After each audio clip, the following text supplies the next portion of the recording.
There is no doubt that Isack Hadjar has been both the Rookie of the Year as well as the surprise of the season so far. Going into the season, Hadjar was in a strange position because, truth be told, Red Bull never really gave the impression that they rated Hadjar that much, and it felt like him being promoted into Formula 1 in place of Lawson, who went to Red Bull, was more out of necessity to fill a seat rather than a desire to actually see him there. It's important to remember that during the back end of 2024, when Hadjar was fighting for the Formula 2 title, Helmut Marko was actually chasing to sign Franco Colapinto alongside Tsunoda, but when Colapinto started to have a few crashes in the Williams, Helmut Marko's interest quickly began to cool.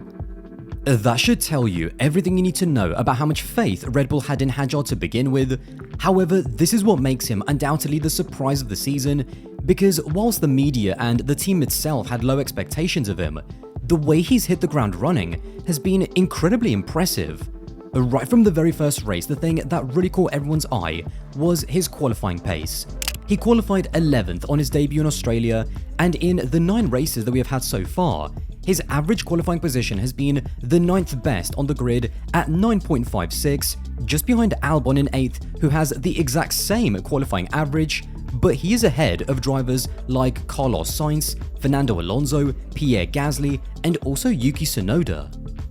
Having said that, any talented rookie can put together a fast lap in a decent car. The real skill and the real learning curve for every single rookie is then doing that over a race distance and converting those qualifying positions into points finishes against older and more experienced drivers. That is where Hadjar has exceeded expectations. He has already scored points 5 times in 9 races, with a best finish of 6th in Monaco, and since the Lawson-Tsunoda swap, he has already outperformed Lawson as well as Tsunoda, who is struggling in the second Red Bull, and he currently sits 9th in the driver standings, once again behind Alex Albon, but ahead of pretty much all of the other established midfield drivers.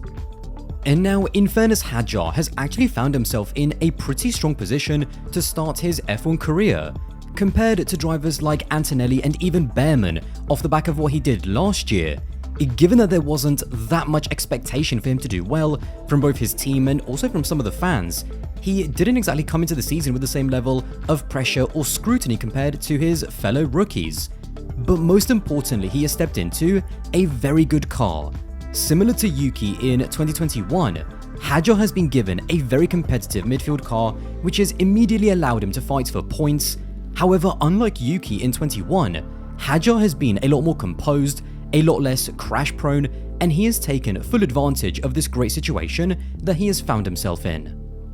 Something else that has helped take pressure off his shoulders and allowed him to drive with more freedom is the fact that so much of the attention this season has been on the second Red Bull and then also on his various teammates. At the start of the year, all of the focus was on Red Bull's decision to promote Lawson ahead of Tsunoda, and then even once the switch happened for Japan, within Racing Bulls, Hadjar continued to go under the radar because the attention was still on Lawson to see how he'd bounce back as the experienced driver returning to the junior team, and how Yuki would perform, finally being given the chance to drive for Red Bull. This season, Hadjar has already had a really impressive arc as a driver, because in a really strange and bizarre way looking back, I actually quite like that he crashed out in his opening race in Australia. Hadjar experienced a sucker punch of an opening weekend. He showed up with so much promise so quickly, qualifying in 11th on his debut, and then to crash out the way that he did on the formation lap before the race had even started in very tricky conditions, that genuinely could have broken a lot of young drivers right there and then at the beginning of their career and send them on a downward spiral from which they wouldn't be able to recover from. We all saw that raw emotion after the crash, and there was a very stark contrast between Anthony Hamilton stepping in just to support Hadjar and to make sure that he wasn't being too hard on himself after his mistake, and then the comments from Helmut Marko, who branded Hadjar embarrassing after his emotional outpouring. Those comments from Helmut Marko really frustrated me because, don't get me wrong, even Hadjar admitted that the crash itself on his F1 debut was embarrassing for any driver to make in that situation. But to then personally kick him when he's down and call him embarrassing, especially after you basically didn't even want him there in the first place. Once again, so many young drivers could have collapsed mentally in that situation, and so it makes it doubly impressive at how quickly Hadjar was able to bounce back. More than his driving and the results themselves, his mentality is actually what's impressed me most.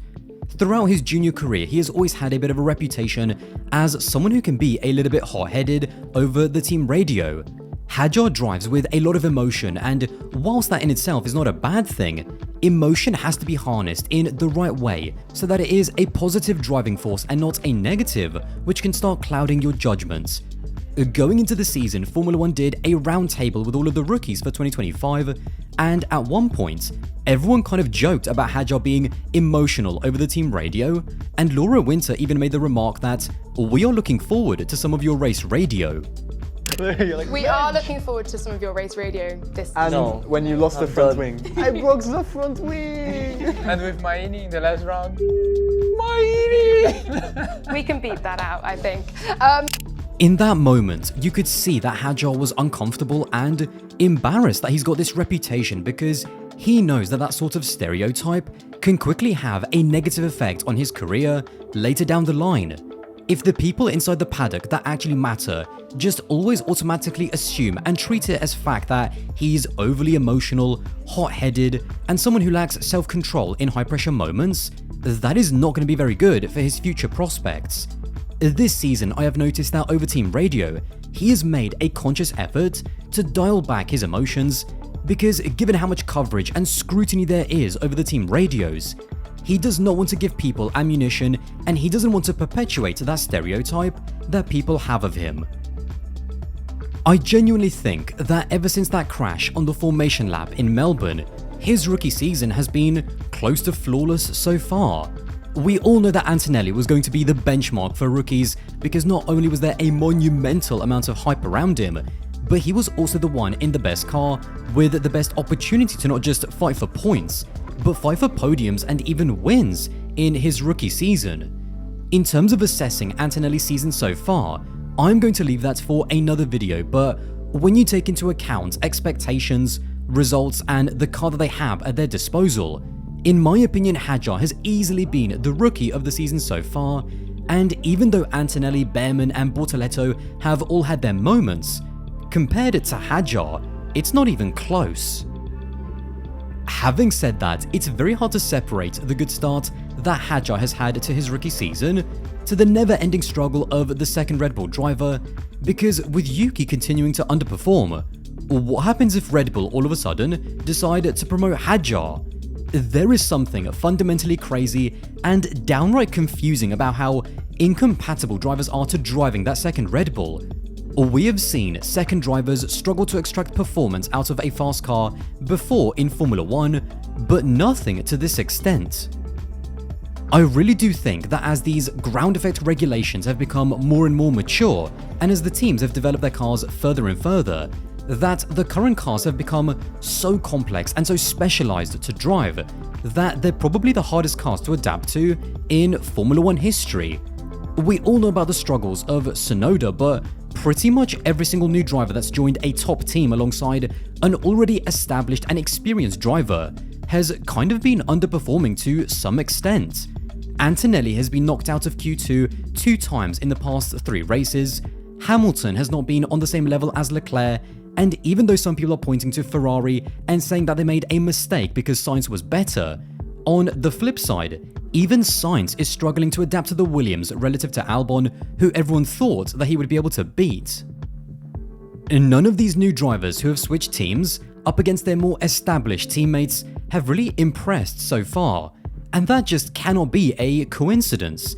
To me, a Red Bull promotion for Hadjar would be completely pointless because, as with all of these other drivers, there isn't a single piece of evidence to say that he would be able to replicate the current form in the Red Bull, let alone do any better than what he's done in the RB. The issue for Hadjar is that he's kind of trapped in the Red Bull machine. If Marco decides that Yuki is out and he wants Hadjar in, I am not sure how much of a say Hadjar would even have in that decision, even if he didn't want to go into that Red Bull. When asked about the potential of getting a call-up to Red Bull, Hadjar had a very telling response saying, "To be honest, I'm really enjoying where I'm at the moment. I would never refuse a call, that's for sure." The fact that his instinctive response was to say that he's enjoying where he is at the moment, instead of immediately just saying how much he wants to go to that Red Bull, I think says a lot about the fact that he knows that a move like that now would be detrimental for his career, but as he said himself, saying no is also not an option. When you join the Red Bull Academy, you do so because you believe that you can be a world champion at Red Bull. And so I think in the eyes of Helmut Marko, if you then say no to a Red Bull promotion, it probably means that you are incompatible to even be a part of the Red Bull family.